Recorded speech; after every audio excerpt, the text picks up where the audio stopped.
என்னடா முழிக்கிற? நான் உன் இமேஜினேஷன் தான், சொல்லு. அடிச்சண்ணா சொல்லு. இல்லம்மா, எனக்கு என்ன பண்றதுன்னே தெரியலம்மா. என்னால நிறைய ரொம்ப நல்ல மனுஷங்க கஷ்டப்படுறாங்க. ரொம்ப கஷ்டமா இருக்குமா. நீ ஏதாவது தப்பு செஞ்சியா? இல்லம்மா. யாருக்காவது கெடுதல் நினைச்சியா? இல்லம்மா.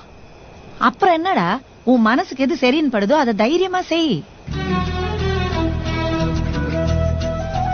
எதுமா சரி? எது சரின்னு உனக்கே தெரியும்டா. மனத்துக்கன் மாசில நாதல் அனைத்தரன் ஆகுல நீர பிற.